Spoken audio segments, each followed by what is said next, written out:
For over 50 years, Burlington's legacy has been great deals on coats for all weather conditions. So before you're caught unprepared for the winter weather, head to Burlington for name brands, quality items, and surprising fits for every family member. Stock up on coats, sweaters, and accessories before the cold hits, so you can finally stop avoiding the elements and start living comfortably. Warm up at your nearest Burlington location less than 1 mile away.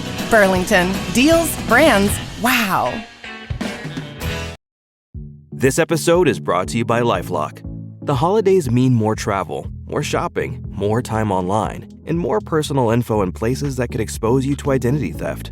That's why LifeLock monitors millions of data points every second. If your identity is stolen, their US-based restoration specialist will fix it, guaranteed or your money back. Get more holiday fun and less holiday worry with LifeLock. Save up to 40% your first year. Visit LifeLock.com/podcast. Terms apply. Hey, What Next listeners? We have covered a whole lot of news in 2024. So this week, we are taking a little break and bringing you some of our culture and entertainment coverage. Stuff that might have gotten lost in this presidential election year. Conveniently, these are also the kinds of stories that make for a great listen when you're on a holiday. This episode is about YouTuber MrBeast. It originally aired back in August when allegations first came out about what was going on behind the scenes on his reality show competition, The Beast Games.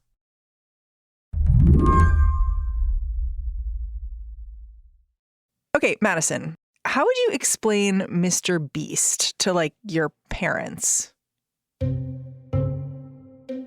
Have you tried? I have tried. And How'd it go? Didn't go over great, so perhaps you'd like me to leave now. Madison Malone Kircher reports on the internet over at the New York Times. What'd you tell them? Well, essentially you should grab the nearest 10-year-old you can find in the least creepy manner, because that's the most effective way to understand the mania that is MrBeast. MrBeast is like if the Beatles were YouTubers. He has 300 million subscribers? 309 million by my last check this morning. That is an astonishing number of subscribers. Describe a typical MrBeast video. They're these sort of very provocative, stunty, gamified videos where the prize is always something really extravagant. He's given away a private island. He gives away cars. He gives away truly astonishing sums of money. And in exchange, you, Mary, will do whatever he asks of you. Pull up his YouTube channel. Just tell me what you see. I just built this bunker, and these two people who have never met each other are going to attempt to live down here for the next 100 days. Take your blindfolds off. His most recent video, survive 100 days in a nuclear bunker to win $500,000. You can even grow your own vegetables. Oh, cool. And if you come over here, you'll find your bedroom, all 40 feet underground. Wait, what? Oh my God. The catch there was the money was in the bunker in a fireproof glass case, and at any time during the day an alarm could go off, and you had very few seconds to get to the alarm to turn it off, or the money would incinerate. Okay, that's good. It's good, and especially when you figure the target audience here is kids. Yeah. I would eat it up. I'm still eating it up, and I'm a grown-ass adult. Given all this, it's easy to see why Hollywood would come calling. Earlier this year, MrBeast landed a hefty deal with Amazon MGM Studios. The plan was to take his reality show formula to the max. He dubbed the new 1,000-person challenge he's been filming The Beast Games. And that's when the trouble began. Well, folks, MrBeast is the top YouTuber on planet Earth. His videos are really, really watchable, beautifully produced, really entertaining, but now he's got a major problem. Bro, at this rate, MrBeast is never going to be able to address the allegations because they're just going to keep happening. Now, MrBeast is facing allegations of mistreating his contestants and colleagues, and older accusations are resurfacing too. Stuff that didn't stick before. It's funny because if you go to MrBeast's YouTube channel to see how he describes himself, it seems like a lot of his brand is invested in him seeming good. Yes. If you go to his About page, you get this bullet list, he's raised $20 million to plant 20 million trees, or he's removed, huge amounts of trash from the ocean. He's helped 1,000 blind people see, helped 1,000 deaf people hear. I mean, this is all I did that. He did. Is he good? I mean, former employees have spoken out over the years about unsafe working conditions on set, about, how he can be quite volatile to work with.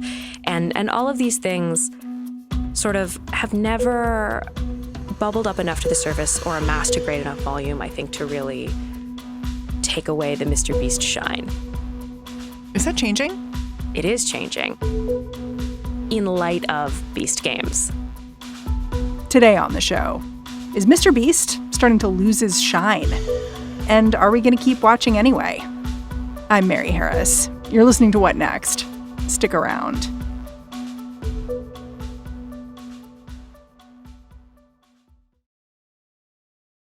This episode is brought to you by Discover.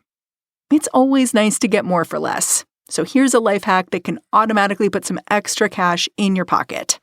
Discover will automatically double all the cash back you've earned on your credit card at the end of your first year with Cashback Match.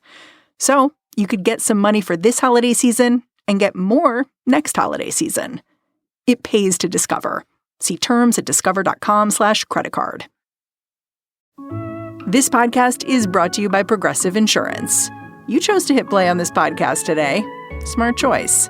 Progressive loves to help people make smart choices. That's why they offer a tool called Auto Quote Explorer that allows you to compare your Progressive car insurance quote with rates from other companies. So you save time on the research and can enjoy savings when you choose the best rate for you. Give it a try after this episode at Progressive.com. Progressive Casualty Insurance Company and Affiliates. Not available in all states or situations. Prices vary based on how you buy. Okay, so where did MrBeast come from? What's his real name? Jimmy Donaldson. He came from North Carolina, famously still lives there, is buying up houses that he likes his employees to live in Greenville, near Raleigh. He got his start on YouTube from a pretty early age, has always gone by some variation of MrBeast. I believe the original was MrBeast 6000. And from the outset, very astutely was constantly trying to figure out how to crack YouTube's algorithm, how to game the system for maximum virality. There were initial attempts that didn't go as well. There was an era where he was sort of into gaming and streaming himself playing, Minecraft, those sorts of things. But where he really starts to figure it out, he goes viral in 2017 in a video where he just counts to 100,000. For as long as it takes. 3, 4, 5, 6, 7. 89,983, 89,984, 89,925. 40 some hours later, he hits 100,000. This video goes viral. Whoa. And from there, he's kind of figured out, oh, this is it. This is how I do it. And so I spun a fidget spinner for 24 hours. I listened to dares. Yes. Stunty, the sort of thing that a teenage boy might dare another teenage boy to do. And people started watching it in droves. Did he evolve? Did he start out being more pranky and then he kind of became philanthropic? Because that's so much what I think of when I think of MrBeast now. Right. He's definitely moved away from himself being part of the stunts. One of MrBeast's hallmarks, and it's now a huge staple on YouTube that he definitely created. By 2018, I want to say, he had given out like $1 million throughout his stunts and had become sort of seen as this YouTube philanthropist. And what he figured out was, I don't have to have $100,000 to give away. I can call up insert X brand cornflakes. They'll give me $100,000 and sponsor the video. We do our stunt. They get great press. And I get to be the guy who gives away money by the bagful.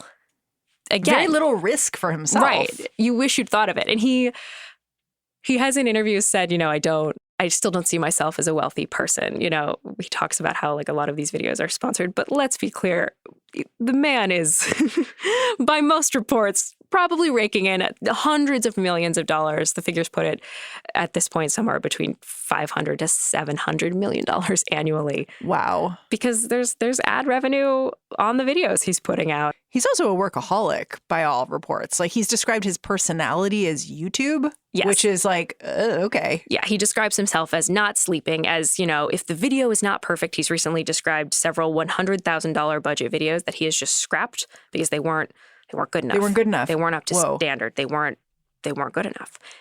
He doesn't sleep. I'm trying to recall an interview in which he said, I basically am I'm 5 minutes away from a panic attack every hour of every day, which is not what you would expect No, you'd expect like him to be kind of joyful. Like his whole job is like performing joy. He's Willy Wonka. Yeah, for other people.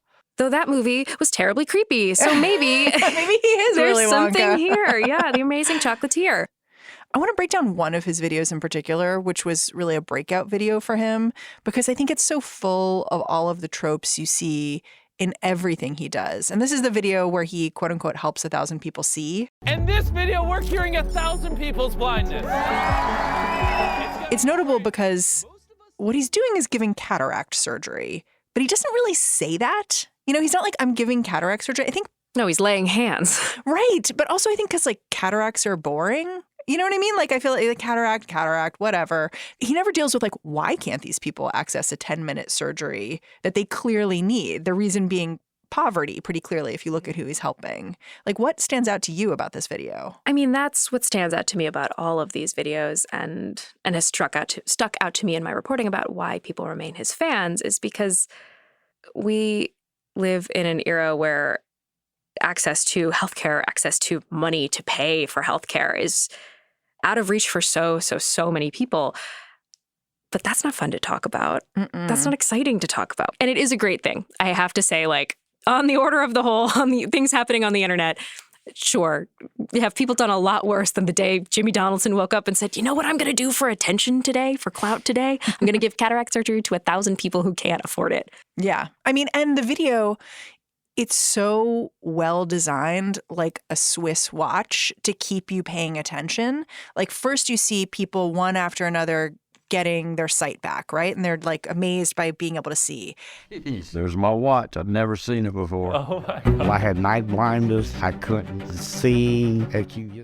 Then you kind of slowly learn like, oh, they're going to get money on the back end of this. Each of them gets $10,000. Then you see like, oh, there's an eye chart he has them read. All right, let's see if he can read it now. What does this say? You just won $10,000. Here you go. Oh my gosh. Then a guy says, I want to drive. And they're like, we're getting him a Tesla. And it just keeps ratcheting and ratcheting and ratcheting. It does kind of get you, doesn't it? Just a little. The first time I watched that video, I did think, well, if somebody's got to be internet famous, maybe him. Mm-hmm. But it's on the second and the third watch where you start to notice they don't discuss, you know, a cataract surgery on average costs, I believe, I read, you know, about, let's say, $2,500 to $3,000 per eye, which is a lot of money for most of us. But also in the grand scheme of MrBeast money, it's not very much money. And I just think he doesn't talk about the serious things because that's not attractive. That's not what people come to watch. They come to watch quickly edited videos where things go zip and zap and blop and stuff lights on fire, and then you get a prize. Yeah. So I can see why Amazon MGM Studios would come to this guy and be like, hey, make something for us.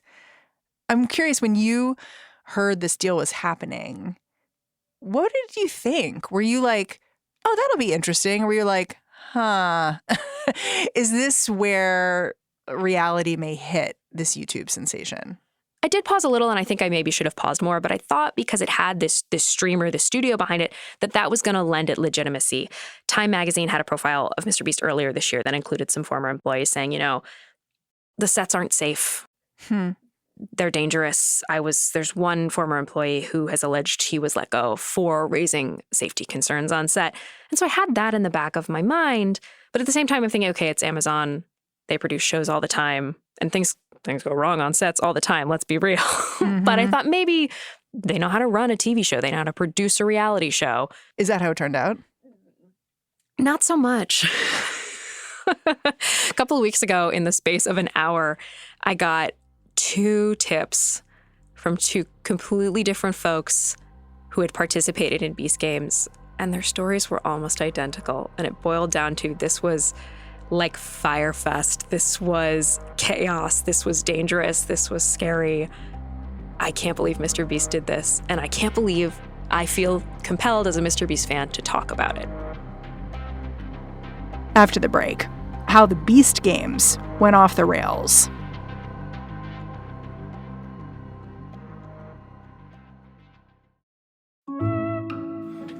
This podcast is brought to you by Progressive Insurance. You chose to hit play on this podcast today? Smart choice. Progressive loves to help people make smart choices, and that's why they offer a tool called Auto Quote Explorer that allows you to compare your Progressive car insurance quote with rates from other companies, so you can save time on the research and can enjoy savings when you choose the best rate for you. Give it a try after this episode at Progressive.com. Progressive Casualty Insurance Company and Affiliates. Not available in all states and situations. Prices vary based on how you buy. This episode is brought to you by Discover. It's always nice to get more for less. So here's a life hack that can automatically put some extra cash in your pocket. Discover will automatically double all the cash back you've earned on your credit card at the end of your first year with Cashback Match. So you could get some money for this holiday season and get more next holiday season. It pays to Discover. See terms at discover.com/creditcard. So give me like the 30-second rundown. What is Beast Games? It's a reality competition show where several thousand people vie to win $5 million. By doing all kinds of things. Stunts? They were told it would be physical challenges, mental challenges. That makes me think of Survivor. They were expected to leave their homes, fly to Las Vegas, and then they were taken to a football stadium where they were going to compete until somebody won. You said you got these tips. Tell me how you got them and what these people were telling you, as much as you can. I know that, you have trade secrets as a journalist. I have trade secrets, and also these people they probably signed NDAs, to participate signed ironclad NDAs. So I heard from a couple of people who had participated in the show, and I wound up speaking to well over a dozen participants over the course of my reporting. And why did they want to talk to you? What did they say when you asked? Like, why are you calling? It wasn't safe. They didn't feel safe. And because this is a reality show that is ongoing, it is winnowing the field down to the final winner. They're taping possibly as we speak. They're assembling to tape as we speak in Canada now. They thought, if this was round one, what does round two look like? There were supposed to be 1,000 people there competing against each other in some way. Yes, that was according to the press release that Amazon MGM and MrBeast put out. Everybody knew that going in. The folks I talked to said, they filled out elaborate questionnaires. They were asked pretty out there questions. Would you be willing to be buried alive? If we threw you off a boat, could you swim to shore? But all things they thought to expect. Because again, if you know MrBeast, you know what you're getting into. And the contract had language about, I essentially boiled down to I'm willing to die for this, which sounds extreme, but let's be clear. When you go on Survivor, for example, I am certain you sign a contract that says I'm willing to die for this, and my family will not sue you if that does happen. Like, This is reality TV. So yeah, and they were ready for it. They were ready for it. So they're like, sign me up. These folks fly to Vegas from all around the country. They arrive in Las Vegas and they discover in a video I got a copy of that Jamie Donaldson sent around saying, oh, actually, it's 2,000 people. Obviously, I don't know if I said that, but it's always been 2,000 people. So that means they have much less of a chance of getting to the end. So some people are frustrated. Some people are like, okay, fine. And they are filming what they were told was like a 0.5 episode. It's actually not for the Amazon show itself. It's for the MrBeast YouTube channel. But still, there was a frustration. If you thought you had a 1 in 1,000 chance of winning $5 million, and now suddenly your chances are half as good, it doesn't feel great. Yeah. So these folks all fly into Vegas, and from the jump, it is just utter chaos and sort of like death by 1,000 cuts. It seems like if you've ever been, I don't know, I think of like a wedding planner or a camp counselor, if you're trying to wrangle a group of people to do something, professional wranglers will tell you, oh, you thought that was going to take 30 minutes? You got 100 people? Try 2 hours. Yeah. Now imagine that's 2,000 people. It seems as though MrBeast and his production team were just not equipped for the sheer volume of people they would need to feed and move and manage and the bodily functions that come along with 2,000 people. You laugh, but it's essentially like you got a classroom full of kindergartners. It's the same. They're going to have to pee. Exactly. These people check into the hotel. They hand over their bags. And this was a real sticking point. They, in their intake forms and in their evaluation processes, had to disclose medical conditions. Right. So many of them had said, I have X condition. I take Y medication at 9 p.m. and 9 a.m. And they were accepted onto the show and told that their medical needs would be met. This did not turn out to be the case for a number of folks I spoke to who did not receive their medications for hours or even days. This included things like insulin. Yeah, that's not good. No, it's incredibly... What happened when they tried? It seemed like it ranged. I spoke to some people who said, the production staff I talked to was so kind, but they had no information. They would say, we know as much as you do, like, sorry. And then all the way up to I had people describe production staff who yelled at them and cursed at them. And And they had given over all of their stuff, Oh, right? yes. Like, did they have phones? No phones. They had nothing on them. They had handed over their medication and notably a Ziploc bag containing underwear for 5 days. Wow. They didn't really get those in a timely manner. I spoke to one contestant who led a group of women who were menstruating on an attempt to get their underwear in an expedient manner, and they were laughed at. Whoa. Which is just gross. Yeah, really, on every level that word can mean. Yes. I would say there was 2 types of folks I talked to. You have people who are here because $5 million sounds great, but also because they just are big MrBeast fans. How exciting. And then the other group, and this is sort of, I think, where the fraughtness really comes through, are people who really need this money, who are talking about the things that they would buy with it, the loans they would pay off, the medical debt they would pay off, the houses they would buy for their families. You know, these really deeply human, personal things that they're now about to go sleep, eat, and not change their underwear at a football stadium for several days. When it came to the actual competition, your reporting showed how the trials themselves really disadvantaged anyone who wasn't a guy. Can you explain? Yeah. So they all arrive at Allegiant Stadium, home of the Las Vegas Raiders, and they get inside. And the challenges themselves, the very first one was a physical challenge. They were broken down into 5 groups of 400 people, and they all had to pull on a rope with a really heavy weight at the end of it. Last group to lift the rope loses. Okay. But instead of arriving and either lining up and saying, okay, everybody count 1, 2, 3, 4, 5, 1, 2, 3, 4, 5, or having told people in advance which team they were on, they threw down piles of pennies in different colors and just said, have at.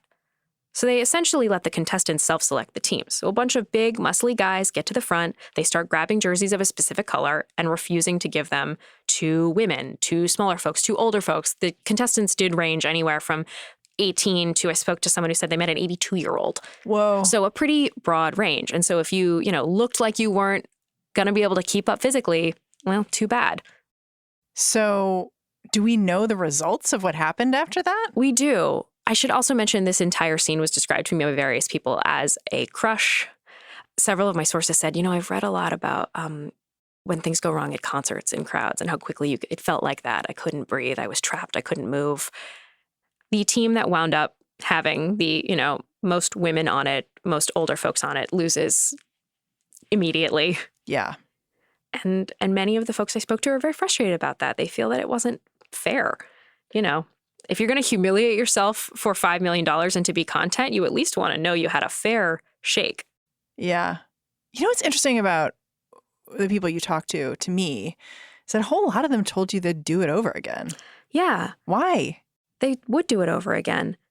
And frankly, when I spoke to MrBeast team, that's what they really emphasized. They kept saying, 97%, almost 100% of everyone we've invited to come back wants to come back, which my read on that is, oh, right, how bad could it have been if everyone wants to come back? But again, we're not talking about the power dynamic here.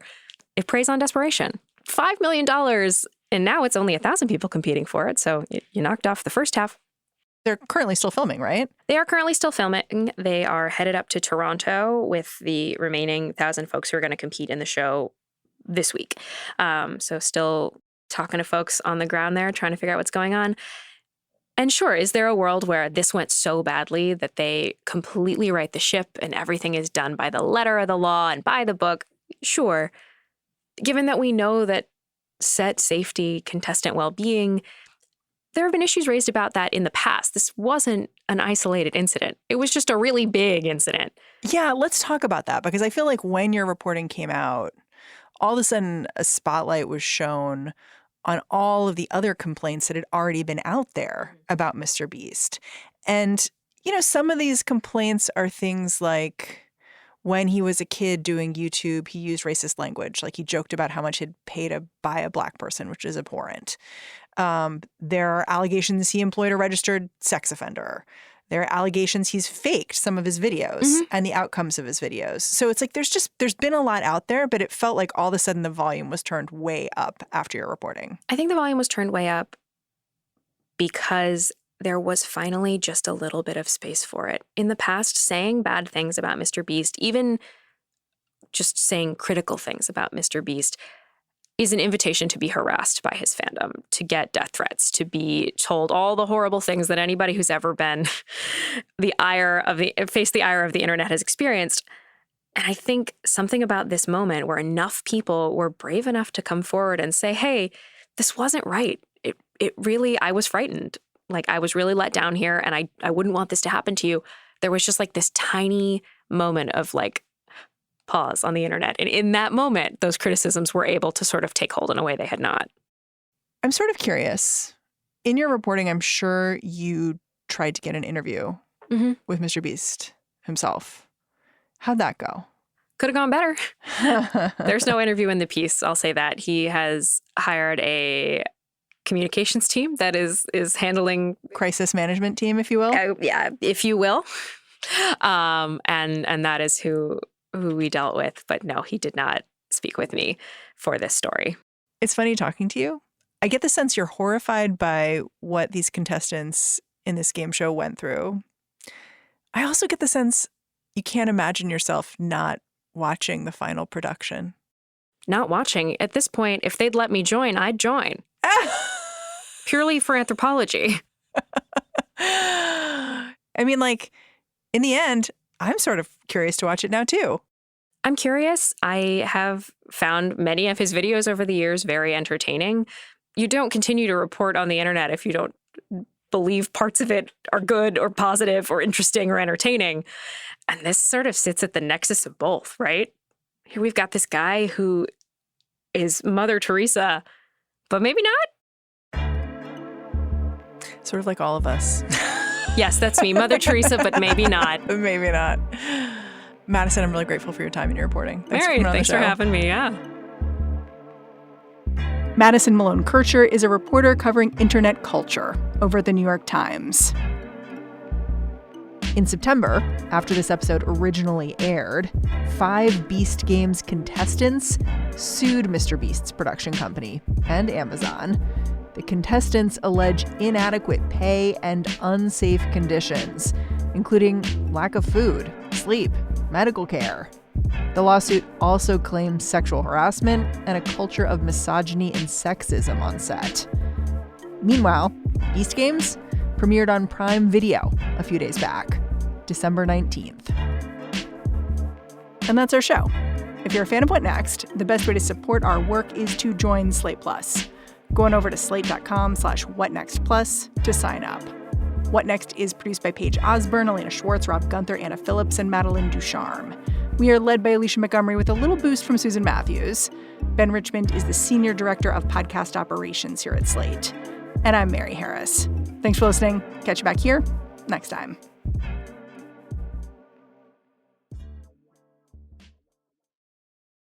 When it's PCS time, you know the drill. Pack, research the new base, get the kids in school, because family supports family.